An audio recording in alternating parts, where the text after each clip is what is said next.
அருட்பெரும் ஜோதி அருட்பெரும் ஜோதி தனி பெருங்கருணை அருட்பெருஞ்சோதி. எல்லா உயிர்களும் இன்புற்று வாழ்க, வள்ளல் மலரடி வாழ்க வாழ்க. அருட்பெருஞ்சோதி ஆண்டவருடைய அருளினாலே இந்த மரணமில்லா பெருவாழ்வு என்று வள்ளலார் பெற்றுக்கொண்டதை, சுத்த சன்மார்க்கத்தின் முடிவு மரணமில்லா பெருவாழ்வு, அதை வள்ளலார் பெற்றுக்கொண்டதை விவரித்து கடந்த 2-3 நாட்களாக நாம் அதை தொடர்ந்து பேசிக்கொண்டு வருகிறோம். இன்றைக்கு 14/2/2005 ஞாயிற்றுக்கிழமை இந்த நல்ல நேரத்தில் 88வது பதிவு.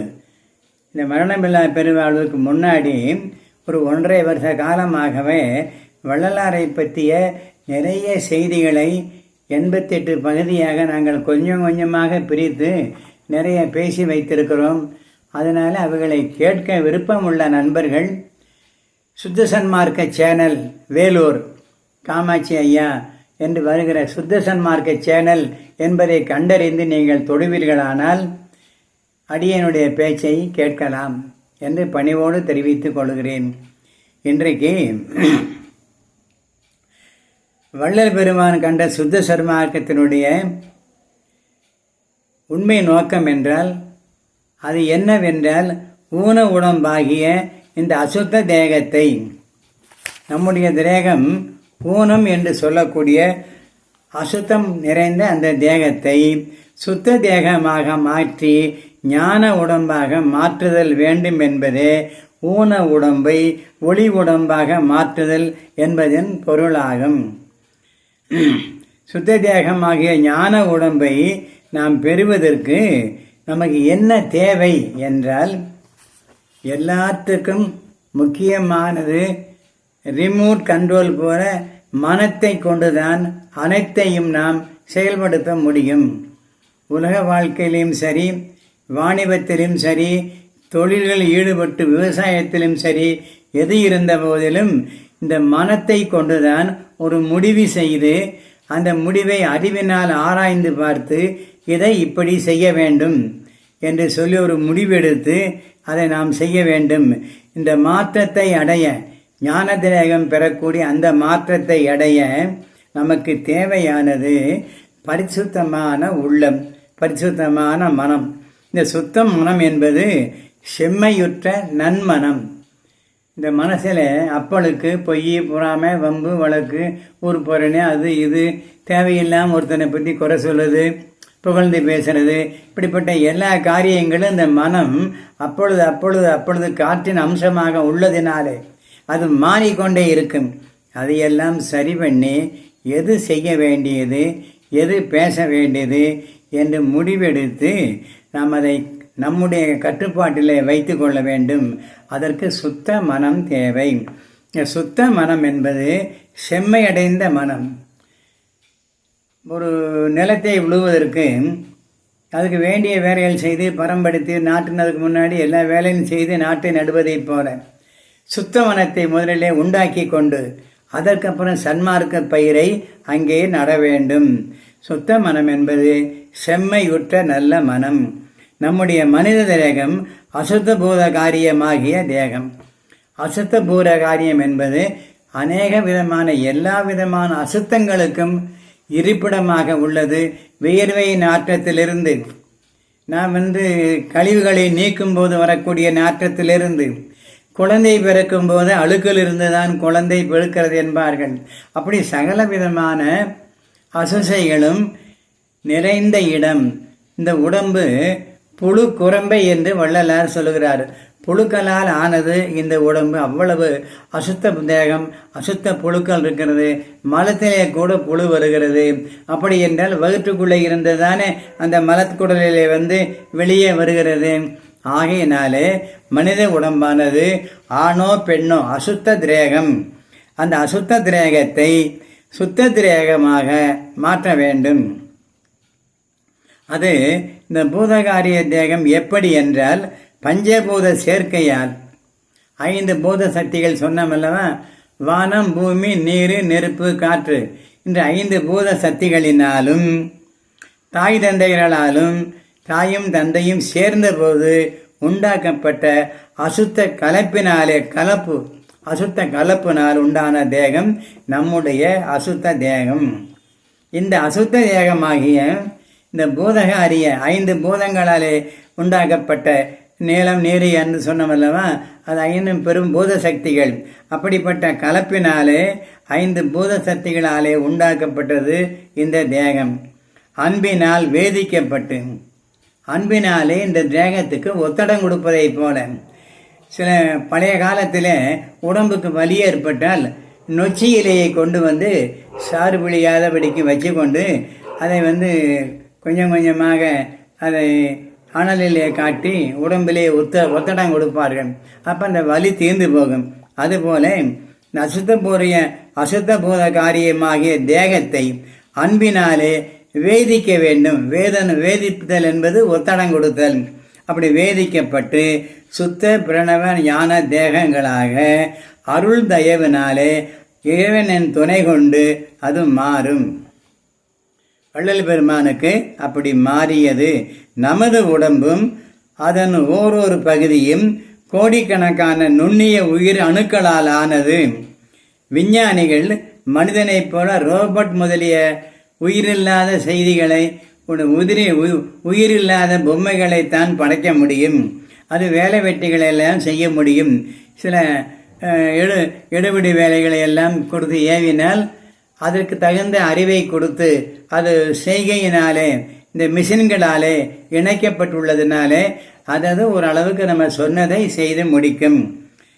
அவ்வளவுதானே ஒழிய இந்த மனித தேகத்தை எலும்பும் சதையும் உயிரும் கொண்ட இந்த மனித தேகத்தை ஆண் பெண் சுக்கிர சுரோனத சேர்க்கையினால் உண்ட இந்த மனித தேகத்தை உயிருள்ள தேகத்தை எந்த விஞ்ஞானிகளாலும் படைக்க முடியாது.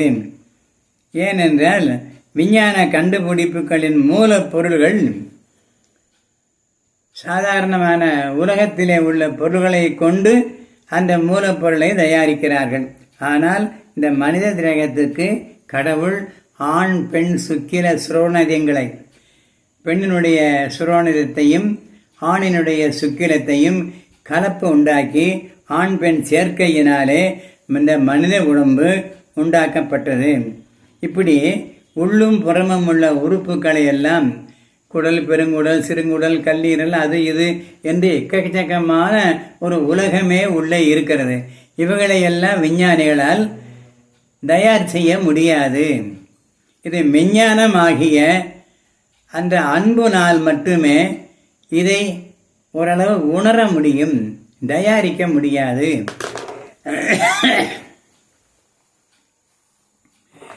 எந்த காலத்திலும் இது நடக்கவே நடக்காது. உடம்பு எல்லாம் வல்ல இறைவனாகிய அந்த தெய்வ கடாட்சத்தினாலே அருட்பெருஞ்சோதி ஆண்டவருடைய அருளினாலே தாயும் தந்தையும் சேர்ந்த போது உண்டாகப்பட்டது. தனியாக பிரம்மதேவன் என்ற ஒரு தேவன் இல்லை. அது இவர்களாக வைத்து கொண்ட பெயர். ஒவ்வொன்றுக்கும் காற்றுக்கு ஒரு கடவுள் பெயர், அப்புறம் நீருக்கு ஒரு கடவுள் பெயர், நிலத்துக்கு ஒரு கடவுள் பெயர், வானத்துக்கு ஒரு கடவுள் பெயர் என்று ஆரிய புராணங்கள் கற்பனையாக சொல்லப்பட்டவைகள் எல்லாம் இந்த உடம்புக்கு அவர்கள் அப்படி ஒரு பெயரை வைத்து விட்டு கொண்டிருக்கிறார்கள். பிரம்மனும் கிடையாது, தேவனும் கிடையாது. ஆணும் பெண்ணும் சேர்ந்தால குழந்தை பிறக்கும். அதுக்கு பிரம்மன் எங்கே இடையில வந்தாரு? இந்த ஆரியர்களும் கதைகளிலே இப்படி எழுதி வைத்தார்கள். ஆகையினாலே விஞ்ஞானம் எந்த காலத்திலும் இந்த உயிருடம்பை படைக்க முடியாது. அதற்கென ஒரு தேவனும் கிடையாது. இந்த உடம்பானது அழியும் தன்மை உடையது. அழியா உடம்பாக ஆண்டவன் அருளால் மட்டுமே இதை நிலைக்க செய்ய இயலும். உயிரில் ஒளி இருக்கிறது. உயிர் ஒளி என்று அதற்கு பெயர். இந்த உயிருக்கு உயிர் ஒளி என்று தானே சொல்லுகிறோம். உயிருக்குள்ளே ஒரு ஒளி இருக்கிறது. அது ஆண்டவன் கொடுத்த அருள் ஒளி. அந்த உயிர் ஒளி என்று அதற்கு பெயர். நம் உயிரிலே இறைவனின் ஒரு சிறு ஒளி கலந்திருக்கிறது. உயிரில் கலந்துள்ள அணுமாத்திரமான அருள் ஒளியை அன்பால் தயவால் சிறிது பெருக்கிக் கொள்ளலாம். அதற்கு துணை செய்வது அன்பு. அன்பினாலே அருளை கொஞ்சம் உற்பத்தி செய்து கொள்ளலாம். ஏற்கனவே உடம்பிலே கொஞ்சம் அருள் இருக்கிறது. காஞ்சனங்கட்டையை போட்டு கொஞ்சம் கொஞ்சமாக அதை பெருநெருப்பாக்குவதைப் போல ஏற்கனவே உள்ள அருளை கொஞ்சம் தூண்டி விடுவது போல இறை சிந்தனையோடு இருந்து இருந்து இருந்து அந்த சிறிய நெருப்பை பெரிய நெருப்பாக நாம் ஆக்கிக் கொள்ளலாம். அதற்கு துணை செய்வது அன்பு.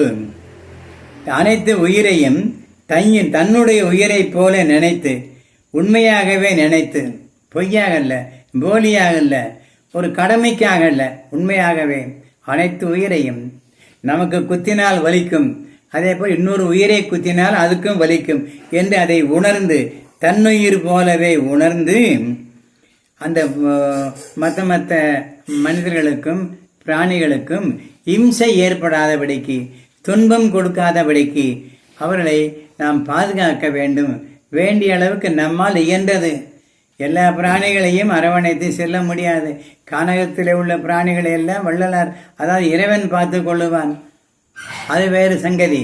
மனித திரேகம் எடுத்த நம்முடன் கூடி கலந்து இருக்கிற குடும்பத்தார்களில் நண்பர்கள், உறவினர்கள் மற்றும் பொதுமக்கள் அத்தனை பேரையும் நாம் அன்பாக பாவிக்க வேண்டும். நேசத்தோடு பார்க்க வேண்டும். சிரித்த முகத்தோடு பேச வேண்டும். இவைகளையெல்லாம் இல்லாவிட்டால் அன்பு உள்ளத்திலே வளராது.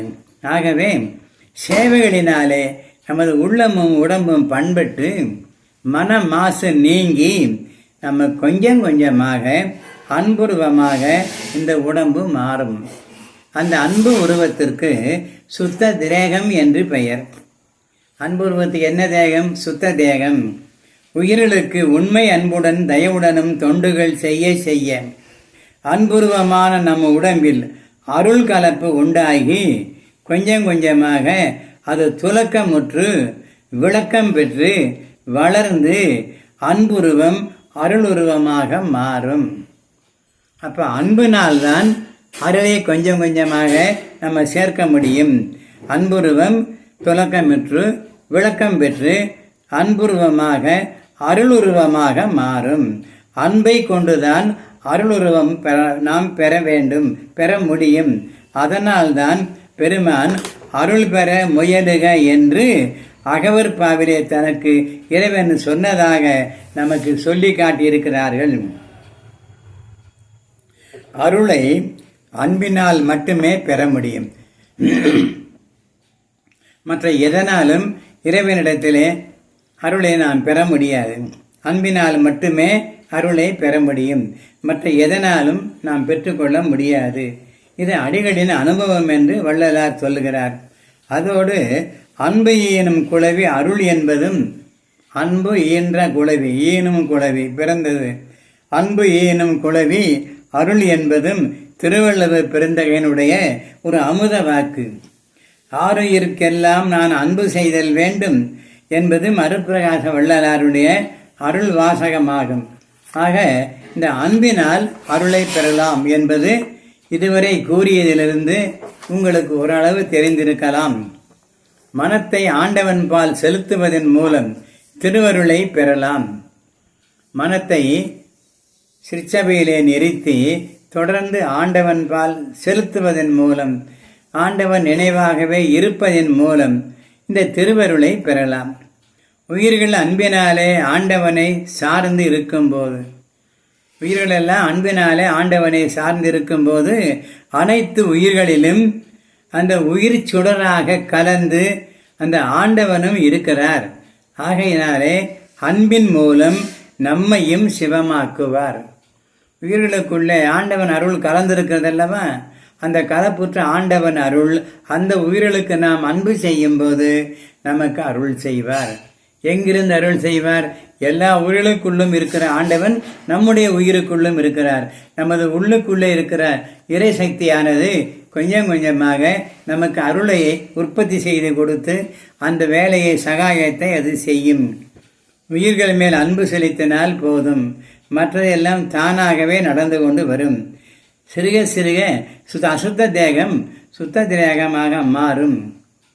உடனே மாறுமா என்றால் பல்லாண்டுகள் நாம் தொடர்ந்து அன்பினாலே உயிர்களுக்கு தொண்டுகள் செய்து வந்து இறைவனை நினைந்து நினைந்து உருகி அழுது தொழுது எனக்கு அருள் செய்ய வேண்டுமப்பா என்று அழுத பிள்ளைக்கு தான் தாய் பால் கொடுப்பாள் என்ற பழமொழி பிரகாரம் தொடர்ச்சியாக ஆண்டவனை நினைத்து உயிர்களுக்கு தொண்டு செய்து இறைவனிடத்தில் வேண்டிக் கொண்டு வந்தால் நிச்சயமாக நமக்கு ஆண்டவன் அருள் செய்வார்கள்.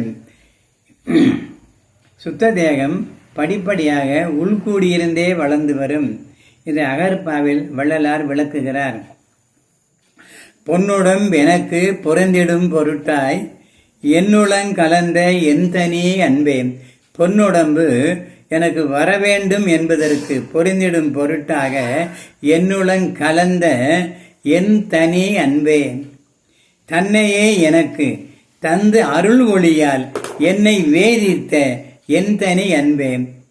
தன்னையே எனக்கு தந்து விட்டார் இறைவன் என்கிறார்.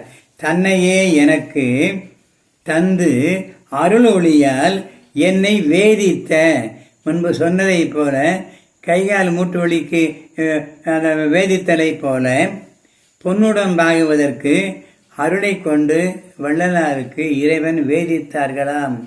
தன்னையே எனக்கு தந்து அருள் ஒளியால் என்னை வேதித்த என் தனி அன்பே.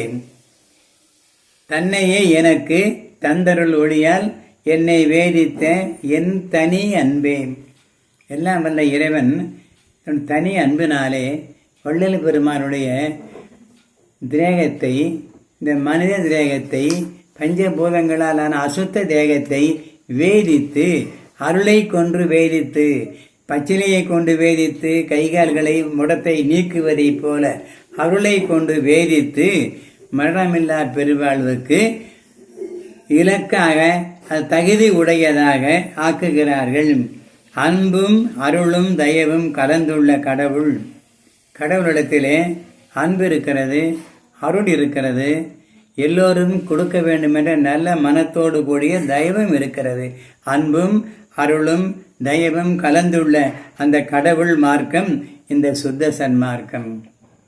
மற்ற எந்த சன்மார்க்கத்திலாவது இவ்வளவு விளக்கங்களை சொல்லி என் மார்க்கம் இப்படிப்பட்டது என்று சொல்ல முடியுமா? முடியவே முடியாது. இந்த சுத்த சன்மார்க்கத்தின் சேர்ப்பினாலே நமது உடம்பு நித்தியமாகியே திகழும். இந்த சுத்த சன்மார்க்க கலப்பு இருக்கிறதே, கொஞ்சம் கொஞ்சமாக சிறுக சிறுக சில்லறை காசுகளை போட்டு அது ஒரு 10 வருடம் போட்டுக்கொண்டே வந்தால் அது பெரிய தொகையாக மாறும். அதே போல சிறுக சிறுக உயிர்களுக்கு தொண்டுகள் செய்து செய்து அன்பினாலே நாம் அருளை பெறலாம். அதை சன்மார்க்கத்தினுடைய சேர்ப்பினாலே நமது உடம்பு நித்தியமாகிய திகழும் என்பது பெருமனார் சொன்ன அனுபவ உண்மையாகும். இது சத்தியமாகும்.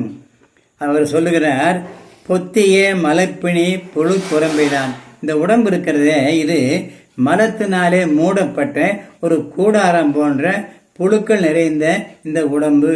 பொத்திய மலப்பிணி புழு குரம்பைதான் சித்தியல் சுத்த சன்மார்க்க சேர்ப்பினால், சுத்த சன்மார்க்க சேர்ப்பினால் சித்தியல் நித்தியமாகிய நிகழும் என்பது. இந்த சுத்த சன்மார்க்கம் சேர்ந்த பிறகு உண்டியிலே போடப்பட்ட காசு பெருந்தொகையாக மாறுவதைப் போல இந்த பொத்திய மலக்குழியாகிய இந்த மலத்தினால் மூடப்பட்ட, இந்த தோலால் மூடப்பட்ட உடம்பு மலப்பிணிகள் நிறைந்தது. சித்தியல் சுத்த சன்மார்க்க சேர்ப்பினால் அது நித்தியமாகியே நிகழும் என்பது சத்தியம். சத்தியம் சகத்துள்ளோர்களே. உண்டிலே பணம் போட போட பெருந்தொகையாக மாறிவிடுவதைப் போல சுத்த சன்மார்க்க சேர்ப்பினாலே இந்த பொத்திய மலப்பிணிகள் நிறைந்த இந்த உடம்பானது நித்தியமாகியே நிலையாக இருந்து வாழக்கூடிய தன்மையை பெற்று மரணமில்லா பெருவாழ்வை பெற்று நிகழும் என்பது சத்தியம். சத்தியம் சத்தியம் சகத்துள்ளோரே என்று 3 சத்தியங்களை சொல்லி, இது பொய்யில்ல, இது மெய், பொத்திய மலப்பிணி புழுக்குரம்பைதான் சித்தியல் சுத்த சன்மார்க்க சேர்ப்பினால் நித்தியமாகிய நிகழும் என்பது சத்தியம். சத்தியம் சத்தியம் சகத்துள்ளோர்களே, உலகத்து மக்களே நீங்கள் நம்புங்கள் என்று 3 தடவை சத்தியம் வைத்து பெருமனார் இந்த பாடலை பாடியிருக்கிறார். நமது உடம்பு தொடர்ந்து துன்பம் தரும் உடம்புதான். சத்துக்கள் நிறைந்து உள்ள உடம்பு நல்ல இயக்கத்தில் இருக்கும். சத்து போனால் நாம் செத்து போவோம். ஆகவே சுத்த சன்மார்க்கம் சத்து மார்க்கம். மற்ற மார்க்கங்கள் எல்லாம் வெத்து மார்க்கம், சத்து இல்லாத மார்க்கம். சும்மா வாயிலே ராமா கிருஷ்ணா கோவிந்தா என்று கோஷங்களை போட்டுவிட்டு ஓடி போகிற மார்க்கம் மற்ற மார்க்கம் அல்ல.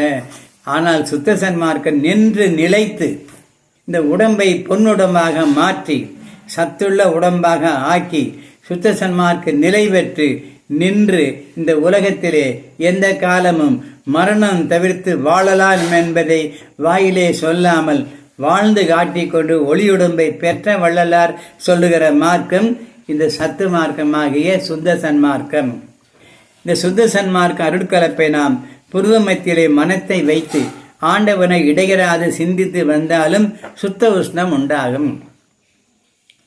சினிமா பார்த்தல், டிவி பார்த்தல், பொழுதுபோக்குதல், நாடகம் பார்த்தல் இவைகளில் தூக்கம் கெடும்போது அது கெட்ட உஷ்ணம் உண்டாகி உடலுக்கு விடிய விடிய உட்கார்ந்து நாடகம் பார்க்கும்போது மறுநாள் சோர்வையும் அசதியையும் ஒரு விதமான தலை சுத்தலும் காய்ச்சலும் கூட வரும். நல்ல பலமாக இருக்கும்போது இளம் வயசிலே வராது. வயசாக வயசாக உடம்பிலே உள்ள சத்துக்கள் நீர்த்து போனதுனாலே அப்படியெல்லாம் அது உண்டாகும். அப்படி உண்டாகாதபடிக்கு வள்ளல் பெருமான் சொன்ன பிரகாரம் புருவ மத்தியில் மனதை வைத்து ஆண்டவனை வேண்டுவதனாலும் திருவருட்பாவை தொடர்ந்து படிப்பதனாலும் உடம்பிலே சுத்த உஷ்ணம் உண்டாகும். வேடிக்கை வினோதங்களை பார்ப்பதனாலே அசுத்த உடம்பு மேலும் அசுத்த உடம்பாகும். சுத்த உஷ்ணத்தை உண்டாக்க அவைகளால் முடியாது. இங்கே திருவருட்பாவை ஒரு ஜாம நேரம் மட்டும், ஒரு ஜாம நேரம் என்பது 1.5 மணி நேரம் 2 மணி நேரத்துக்கு உள்ளாக அடங்கும். தொடர்ந்து அகவல் பாவை முதலிலிருந்து கடைசி வரைக்கும் ஒவ்வொரு நாளும் படிக்க படிக்க படிக்க படிக்க இந்த திருவிளக்கை முன்னாடி தகர கண்ணாடி விளக்கு வைத்து காலையோ மாலையோ நேரம் கிடைக்கும் போது அவசியம் படித்து வந்தால் இந்த உடம்பில் சுத்த உஷ்ணம் உண்டாகும். அந்த சுத்த உஷ்ணம் நோய்களை தீர்க்கும். கெட்ட குப்பை என்னும் பிணிகடையெல்லாம் அந்த சுத்த உஷ்ணம் எரித்து விடும். நாம் நலமோடு வாழலாம். இது ஞானிகளும் மற்ற குருமார்களும் எங்களுக்கு சொல்லிக் கொடுத்த ஒரு அனுபவ பாடமாக இன்று வரையிலையும் கை கொண்டு முடிந்த அளவு செய்கிறோம். இப்படிப்பட்ட அருமையான அருள் மார்க்கத்தில் சேர்ந்து ஆய்வுகளை நீடித்து வாழ்வதை விடுத்து மற்றைய பொய் மார்க்கங்களில் சார்ந்து மனம் போன போக்கிறேன் வாழ்கின்ற அறியாமை மிகுந்துள்ள மக்களை விட்டு அவர்களை ஒன்றும் சொல்லாத மனமே, அவர் சொன்னால் கேட்க மாட்டார்கள், அவர்களை விட்டு விடு. எத்தனை 1000 முறை சொன்னாலும் மத மார்க்கத்திலே சேர்ந்து அதையே நம்பி ஊறி போனவர்கள் அதை விட்டு வெளியேறி வரமாட்டார்கள். ஆகவே அப்படிப்பட்ட அறியாமை மிகுந்த தெரியாத்தனமாக மக்கள் நமக்கு நல்லதை செய்யும். நாம் வணங்கக்கூடிய எத்தனையோ கடவுளை ஒவ்வொருவரும் வணங்கி வருகிறார்கள்.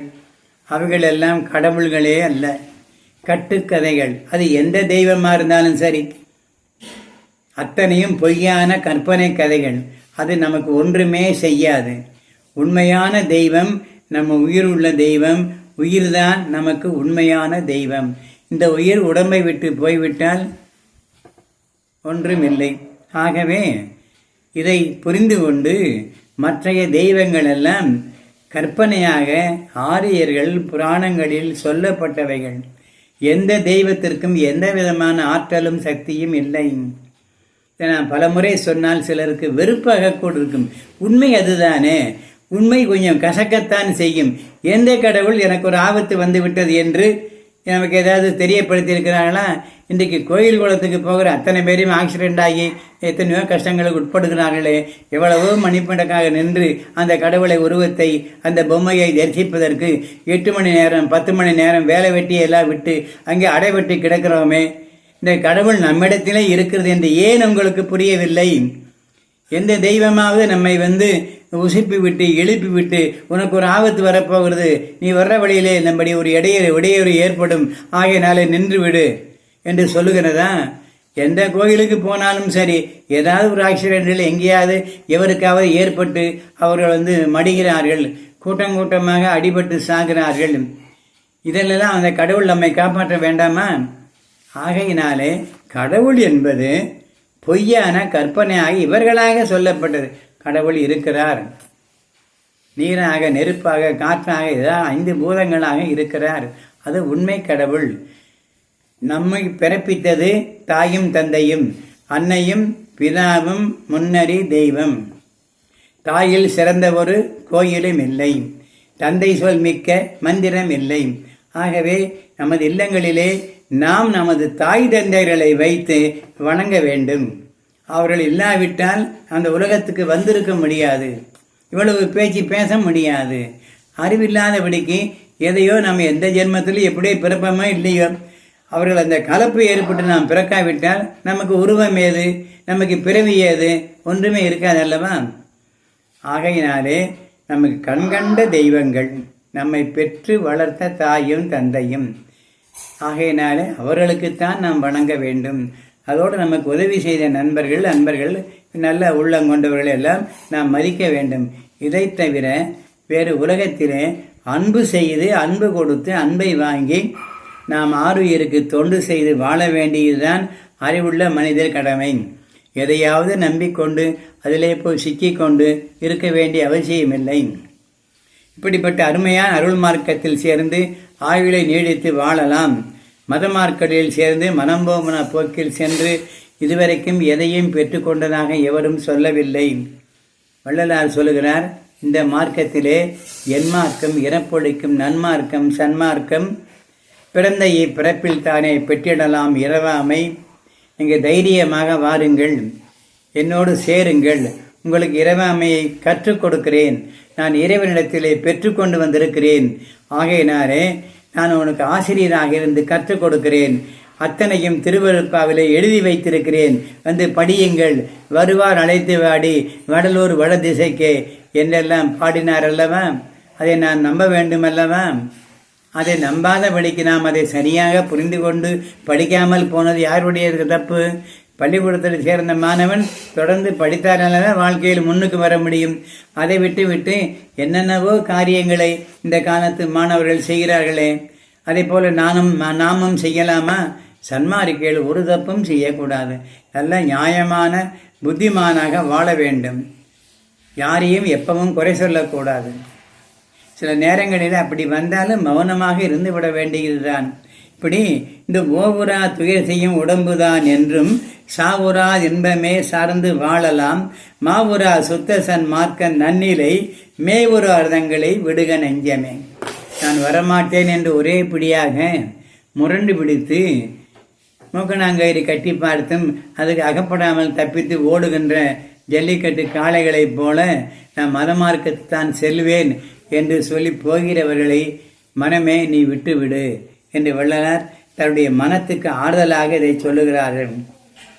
இத்தகைய சுத்த சன்மார்க்கத்தை சார்ந்த இருந்து வாழாமல் மக்களால், இந்த மதங்களால் மக்கள் திசை திருப்பப்பட்டு எங்கெங்கோ அலைகிறார்கள். நாம் என்ன செய்ய முடியும்? சொல்லலாம், வாருங்கள் என்று அன்போடு அழைக்கலாம். ஒரு தரத்திற்கு 10 தரம் சொல்லலாம். அதை கேட்காவிட்டால் அப்படியே விட்டுவிட வேண்டியதுதான். ஆகவே மதம் என்னும் பேய் அவர்களை பிடித்து ஆட்டுகின்றது.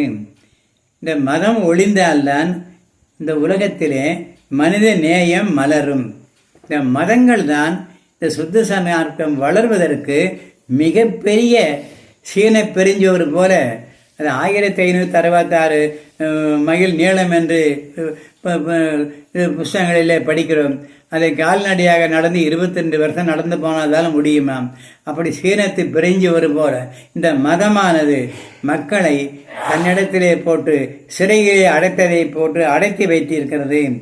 எதனால் என்றால் தினப்பிரதி ஏதாவது ஒரு விழாவை எந்த தெய்வமாவது, எந்த கோயிலாவது, எந்த ஊரிலாவது நடந்து கொண்டுதான் இருக்கிறது.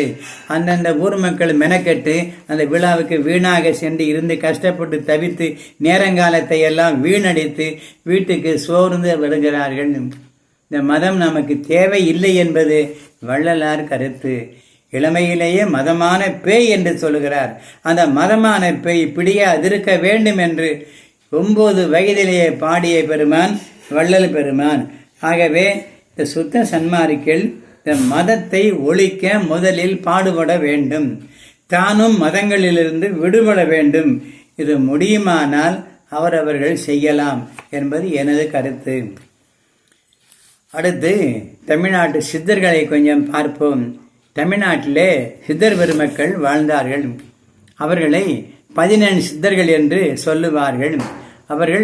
அவர்களிலே சிறப்பான புரட்சி கருத்துக்களை பாடிய சித்தர்களில் ஒருவர் சிவவாக்கிய சித்தர். அவரது பாடல்கள் புரட்சிகரமாக ஒரு சிந்திக்கத்தக்க தகுந்த ஒரு பாடல்களாக இருக்கிறது. அவர்கள் 526 பாடல்களை ஒரு தொகுப்பாக பாடியிருக்கிறார்கள். அதிலே 1-2 உங்களுக்கு சொல்லுகிறேன்.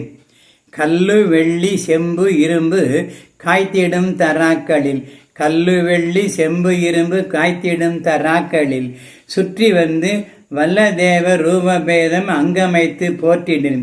கல்லு வெள்ளி செம்பு இரும்பு காய்ந்திடும் தராக்களில் எல்லாம் காட்சி வல்ல தேவ ரூபபேதம், விதவிதமான கடவுள்களை படைத்து நாமே கடவுளை உண்டாக்கி செம்பினால் இரும்பினால் கல்லினால் உலோகத்தால் பஞ்சலோகங்களை கலந்து அப்படி சிலைகளை செய்து வைத்து போற்றிடில் வணங்கி வந்தால் தொல்லை எற்றிட போகுமோ, அது உங்களுக்கு சுகந்தருமோ, தொல்லை எற்றிட பெரும் சுகந்தருமோ சொல்லுவீர். இல்லை இல்லை இல்லை இல்லை ஈசனான இல்லையே. நாம செய்து வைத்த பொம்மைகள் அவைகள், அதற்கு உயிர் இல்லை. நம்மை பார்த்து ஏன்பா நீ கோயிலுக்கு வரலன்னு கேட்காது, ஏன் வந்தேன்னு கேட்காது, நம்ம தூக்கிட்டு போனாலும் கேட்காது, படுக்க வச்சாலும் கேட்காது. அதற்கு 3 கோலங்களில் தான் நாம் செய்ய முடியும். ஒன்று, இப்படி அமர்ந்த கோலத்திலே தெய்வங்கள் இருக்கும், அல்லது நின்ற கோலத்திலே இருக்கும், அல்லது கிடந்த கோலத்திலே எம்பெருமானை போல, அதாவது ஸ்ரீரங்கத்திலே இருக்கிறது கிடந்த கோலம், மற்ற இடத்துல சில இடங்களிலே நின்ற கோலம், சில கோயில்களிலே இருந்த கோலம். இந்த 3 நிலைகளில் தான் சிலைகளை அமைக்க முடியும். இந்த சிலைகளுக்கு தானாக எழுந்து நடக்கக்கூடிய சக்தி இல்லை. அப்படி இருப்பதாக இந்த புராண கதைகள் பொய்யாக எழுதி விழாக்களை நடத்தி இப்படி சொல்லி மக்களை நம்ப வைத்து விட்டதினாலே அதை மனதிலிருந்து நீக்குவது மிக கடினமாக உள்ளதினாலே வள்ளல் பெருமான் சொல்லி பாருங்கள், வரவில்லை என்றால் விட்டு விடுங்கள் என்று சொல்லுகிறார்கள். அதை போல நாம் விட்டுவிட வேண்டியதுதான் அவர்களையெல்லாம்.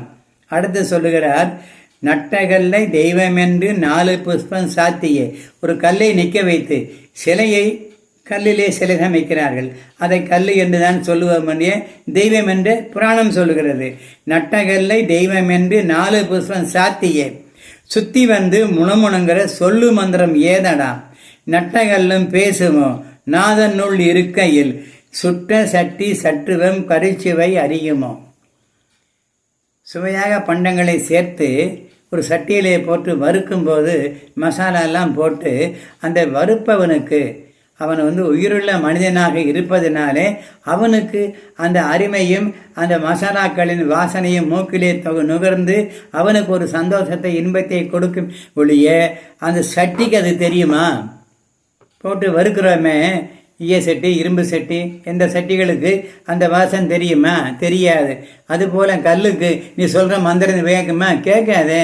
கல்லுக்கு உயிர் இல்லையே, காது இருக்குது மூக்குறதுக்கு நம்ம வச்சது, அது கேட்குது கேட்காது, அதை கேட்காது, என்றைக்கும் கேட்காது. ஆகவே நட்டகல்லும் பேசுமோ நாதனுள் இருக்கையில் சுட்ட சட்டி சட்டுவம் கரிச்சுவை அறியுமோ என்ற சட்டி அறியாது. அதே போல எந்த கடவுளும் எந்த மந்திரத்தையும் ஏற்றுக்கொள்ள தெரியாது. அதற்கு இருந்தால் அளவு காது இருக்கும், கண்ணு இருக்கும், மூக்கு இருக்கும், பார்க்கும், பேசும். ஒண்ணுமே இல்லாத கல்லுக்கும் செம்புக்கும் மண்ணுக்கும் இந்த பொம்மைகளுக்கும் என்ன இருக்கிறது? ஒண்ணுமே இல்லை என்று மனிதன் நம்ப மாட்டேங்கிறானே. ஏன் நம்ப மாட்டேன்? அவனுக்கு அறிவில்லை, அறிவு கூர்மையாகவில்லை.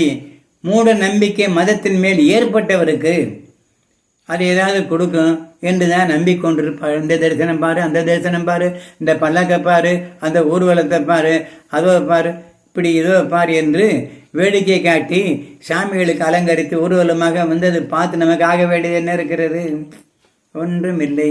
ஆனாலும் அவைகள் உனக்கு அருள் செய்யும், நீ நம்பு என்று படிக்காத மக்களிடத்திலே அந்த காலத்திலிருந்து 6000 ஆண்டுகளாக இந்த மதங்கள் தமிழ்நாட்டிலே வேரூண்டி போய்விட்டது. அதனாலே நாம் தான் அறிவோடு அதை பார்த்து விலகி ஒதுங்கி வந்துவிட வேண்டும். இதை வள்ளலார் அதைத்தான் சொன்னார், மதமான பேய் பிடியாது இருக்க வேண்டும். நான் ஒன்றும் புதுசாக சொல்லலை, அதை கொஞ்சம் விளக்கி சொல்லுகிறேன், அவ்வளவுதான்.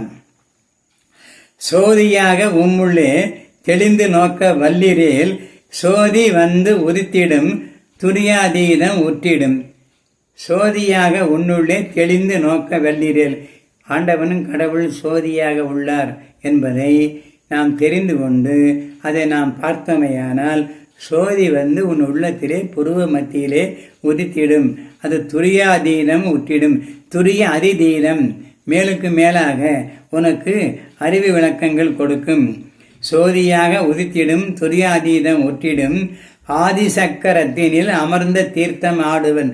ஆதி சக்கரத்தின் என்றால் இந்த உடம்பிலே உள்ள 7 சக்கரங்களிலே சோதியாக இருந்து உன்னை வாழ வைத்து கொண்டு இருக்கிறார்கள். ஆதி சக்கரத்தினில் அமர்ந்த தீர்த்தம் ஆடுவன் வேதியாது கண்டுகொள்ள பிராணனை திருத்திடிய.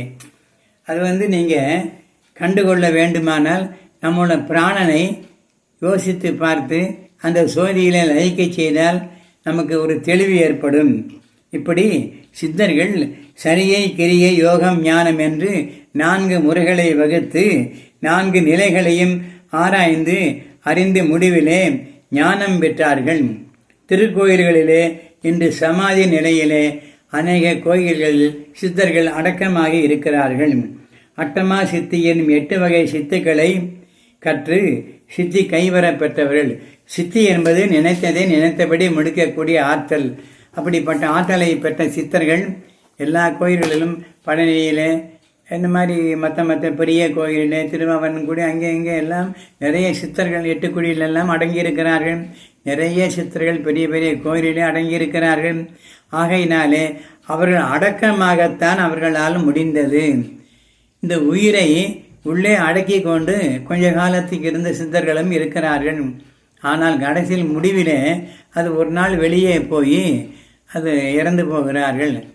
அங்கே அடக்கம் பண்ணி வைத்திருக்கிறார்கள். சில கோயில்களில் அங்கே சக்தி விளங்குவதாக மக்கள் நம்பிக்கையோடு அந்த சித்தர்களையும் வணங்கி வருகிறார்கள்.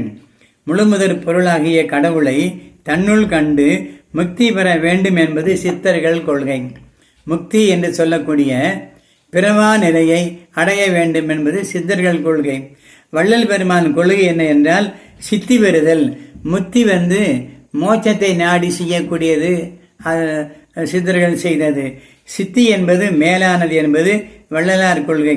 இதனை பெருமான் சித்தி நிலை பெறுவதற்கு முதலில் செய்ய வேண்டிய சாதனம் என்று சொல்லுகிறார். சாதனம் என்றால் இந்த சித்தி பெறுவதற்கு முன்னாடி வரக்கூடிய முக்தி நிலையை அதற்கு ஒரு சாதனமாக வள்ளல் பெருமான் எடுத்துக்கொள்கிறார்கள். சாதனம் உதவுவது முக்தி என்றும் நிலை சேர்ந்த அனுபவமே முடிந்த முடிவு சித்தி என்றும் வள்ளலார் கொள்கை. நிலை சேர்ந்த அனுபவம். இப்போ தெருவெல்லாம் சுற்றி ஒரு நிலை சேர்ந்து விடும். இது எல்லா ஊர்களிலும் தேர் நிலை என்றே ஒன்று இருக்கிறது. ஊரெல்லாம் சுற்றி வந்த தேர் ஒரு நிலை சேர்ந்து விட்டது. அதே போல நமது உள்ளமும் உடம்பும் எல்லா கோயிலுக்கும் போய் வந்து ஒரு காலகட்டத்திலே இந்த மனம் தெரிந்து ஒரு நிலை சேர்ந்து விடும். அந்த தேர் அடக்கமாகி அங்கே இருக்கிறதை போல ஒரு நிலை சேர்ந்து விடும். அந்த நிலை சேர்தல் தான் சுத்த சன்மார்க்கத்தினுடைய முக்கிய குறிக்கோள். அனுபவம். முக்தி என்பது முன்னொரு சாதனம், சித்தி என்பது நிலை சேர்ந்த அனுபவம் என்பது வள்ளலாருடைய கொள்கை. சித்தி என்பது அனுபவம் என்று வள்ளல் பெருமான் சொல்லுகிறாள். முக்தியை விட சிறந்தது சித்தி. எப்படி எனில் மரணத்தை தவிர்ப்பது சித்தி. மரணத்தை ஆட்கொண்டு நாம் பெறுவோம் என்று நம்புவது முக்தி.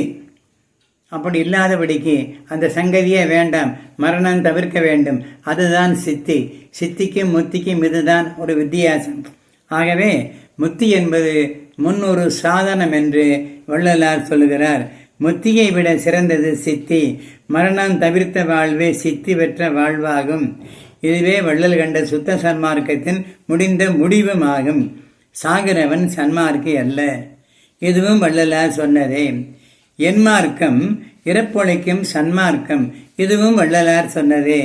ஆக வள்ளலார் என்ன சொல்கிறார் என்றால், மரணமில்லா பெருவாழ்வு என்பது சுத்த சன்மார்க்கமே. அந்த சுத்த சன்மார்க்கம் மட்டுமே இந்த மரணமில்லா பெருவாழ்வை கொடுக்கும் என்று திருமூலரும் சொல்லுகிறார், திருவள்ளுவரும் சொல்லுகிறார். திருவருள் பிரகாச வள்ளலாரும் சொல்லுகிறார்கள்.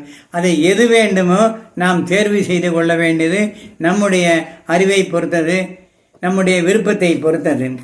ஆகவே சத்தியவான் சுத்த சன்மார்க்க சர்க்குரு அவரின் திருவார்த்தைகளிலே அது பொய்யாத மெய்மொழியாக கொண்டு சுத்த சன்மார்க்கிகள் நடக்க வேண்டும் என்பது நம்முடைய அபிப்பிராயம். கூகா என கூடி இடாது இக்கொடிய நேர்க்கே. வள்ளலார் சொல்கிறார், தன்னை கொடியனாக கற்பித்து கூகா என்று அழுத வீட்டில் இளவு வீட்டில் என்ன இருக்கு, ஐயையோ அப்பா என்று சத்தம் போடுவார் அல்லவா, அப்படி உறவினர்கள் எல்லாம் கூடி அழுது கூகாவென கூடி எழாது பிணத்தை தூக்கி கொண்டு போகாதபடிக்கு இந்த கொடிய நேர்க்கே சாகா வரம் தந்த தயாநிதி தந்தையே, அப்படி கொடிய மனம் கொண்ட எனக்கு என்று தன்னை தாழ்த்தி சொல்லுகிறார்கள். சாகா வரந்தந்த தயாநிதி தந்தையே, நின் மாகாதலனாகிய நான் இங்கு நின்மேல் காதலுற்று விருப்புற்று இங்கே வாழ்கின்றேன். ஆகவே யோகாத அதிசயங்கள் உரைக்க உலப்புறாதே.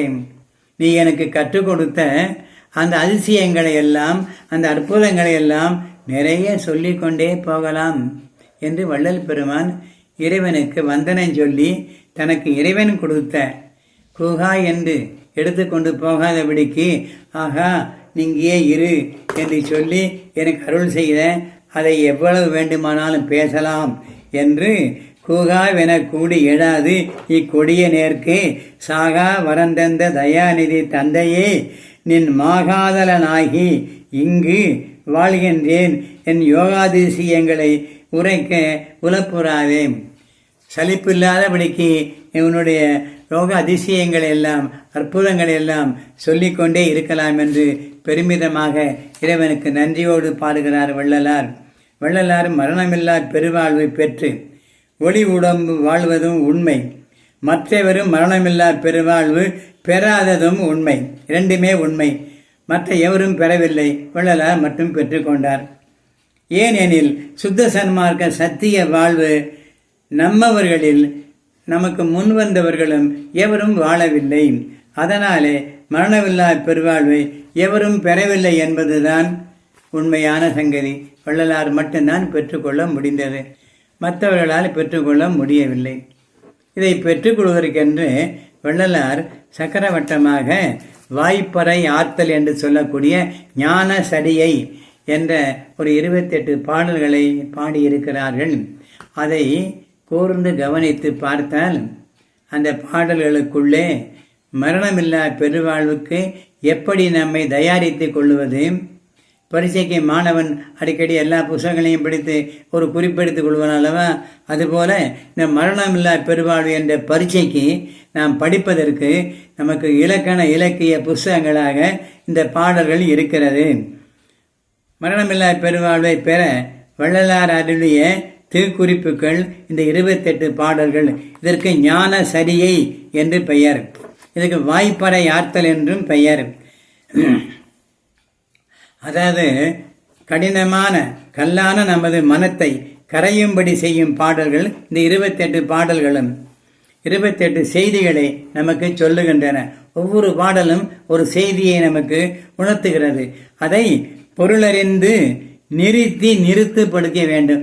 நிறுத்தி பதறாமல் நிறுத்து, தராசு இடையிலே போட்டு பவுனை நிறுப்பது போல நிறுத்து படிக்க வேண்டும்.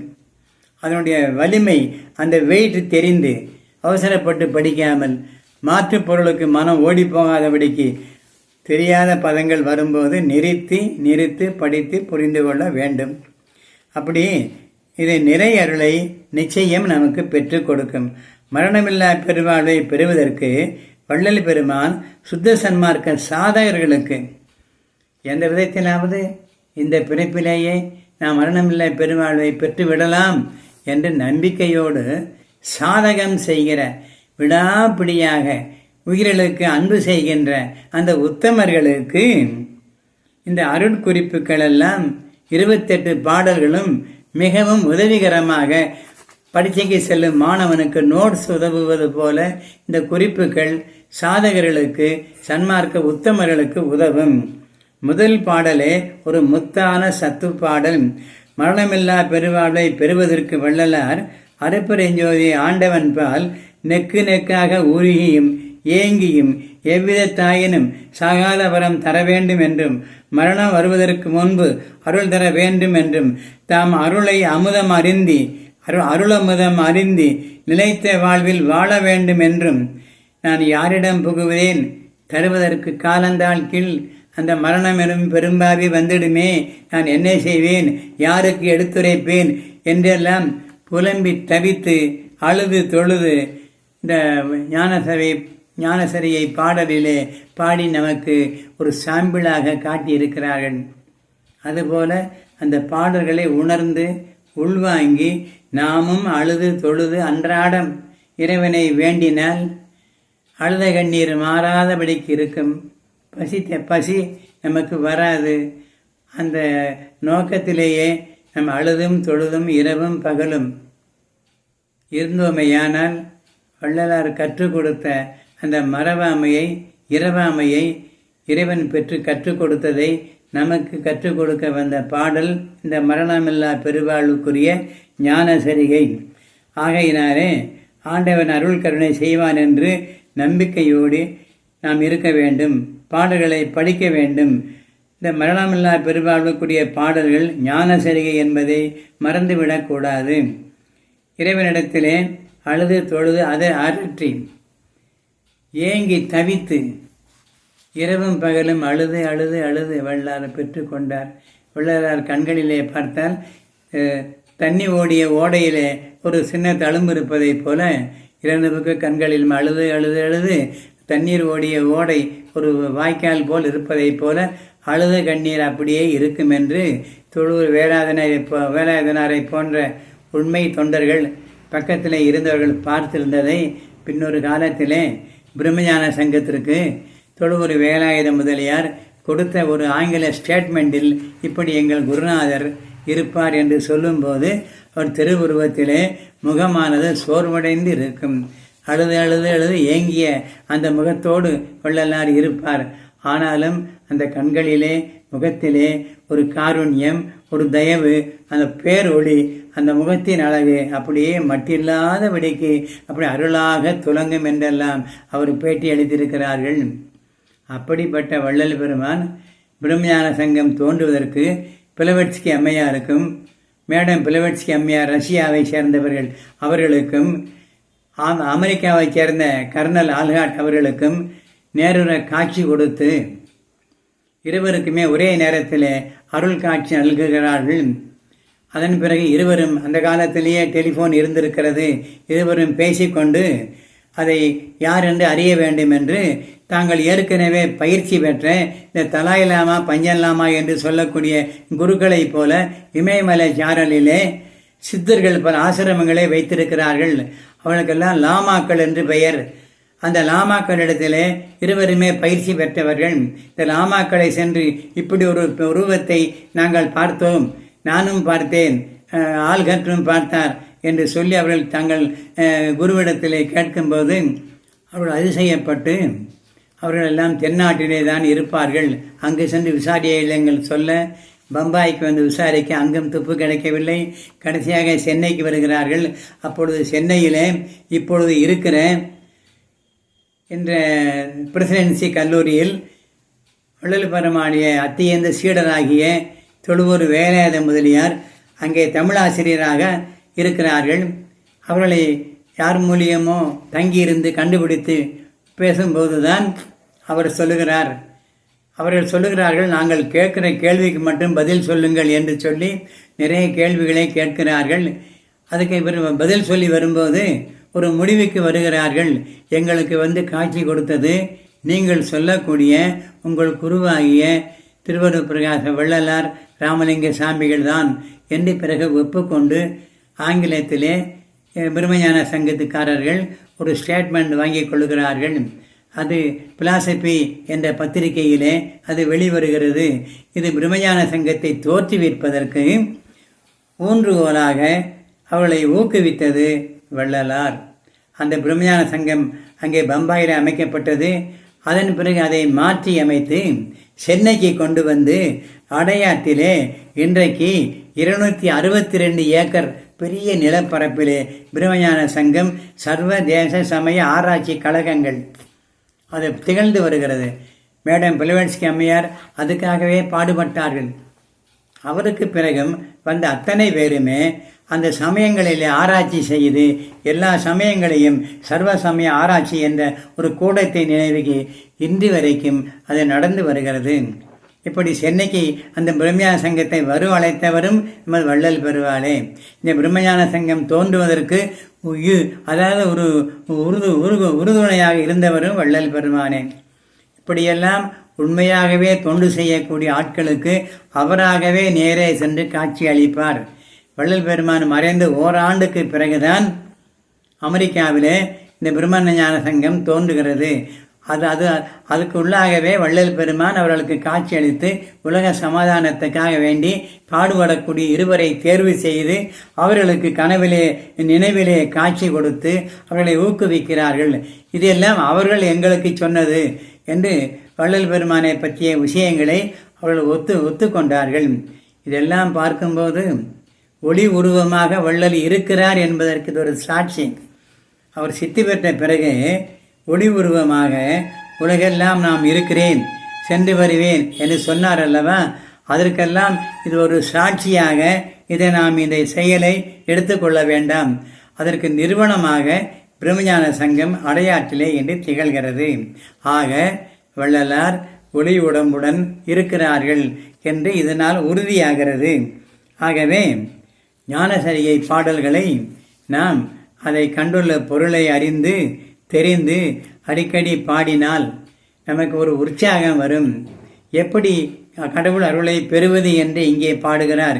நினைந்து நினைந்து உணர்ந்து உணர்ந்து நெகிழ்ந்து நெகிழ்ந்து நிறைந்து நிறைந்து ஊற்றெழுங்கண்ணீர் அதனால் உடம்பு நனைந்து நனைந்து அருளமுதே நன்னிதியே ஞான நடத்தரசே என்னுரிமை நாயகனே என்று வனைந்து வனைந்து ஏத்துதும் நாம் வம்மின் உலகையலீர் மரணமில்லா பெருவாழ்வில் வாழ்ந்திடலாங் கண்டீர்.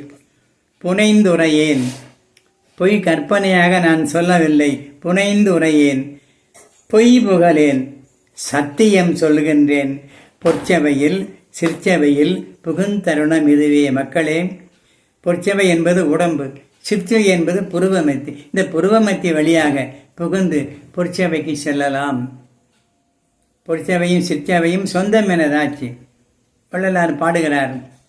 அப்படி கடைசியிலே ஆணும் பெண்ணுமாக சக்தியும் சிவனுமாக கூடியிருக்கக்கூடிய இந்த கமலாலயம் என்று சொல்லக்கூடிய இந்த தலையின் உள்ளே சிவசக்தி உருவமாக எம்பெருமான் இறைவன் இருந்து உயிர்களுக்கு அல்வாளிக்கிறார் என்பதை போக போக நாம் புரிந்து கொள்ளுவோம்.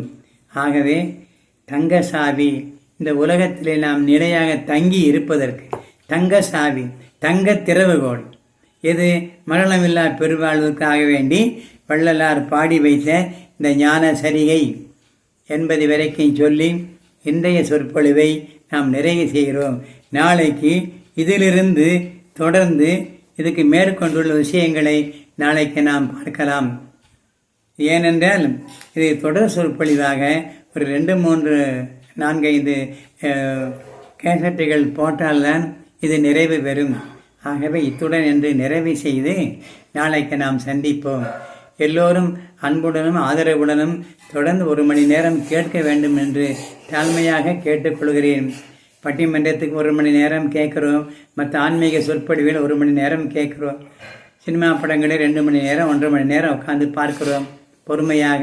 அதே போல வள்ளலார் கண்ட சுத்த சன்மார்க்கத்தை நாம் புரிந்து கொள்ள வேண்டுமானால் பொறுமையோடு ஆர்வத்தோடு அடியேன் சொல்லுகிற சில கருத்துக்களை நீங்கள் உள்வாங்கிக் கொண்டு அதை திருத்துவதற்கு வள்ளல் பெருமானை குருவாக ஏற்றுக்கொண்டு நீங்கள் திருவருட்பாவை தொடர்ந்து படித்து வந்தால் எல்லாம் செயல்கூடும் என்னான அம்பலத்தே என்று வள்ளலார் சொன்னது எல்லாம் செயல்கூடும் என்னான அம்பலத்தே என்பதை போல எல்லாம் செயல்கூடி வரும் என்று சொல்லி இன்றைய சொற்பொழிவை நான் நிறைவு செய்கிறேன். அருட்பெரும் ஜோதி அருட்பெரும் ஜோதி தனி பெருங்கருணை அருட்பெருஞ்சோதி அருட்பெரும் ஜோதி அருட்பெரும் ஜோதி தனி பெருங்கருணை அருட்பெருஞ்சோதி எல்லா உயிர்களும் இன்புற்று வாழ்க, வள்ளல் மலரடி வாழ்க வாழ்க. நன்றி, வணக்கம். நிறைவு.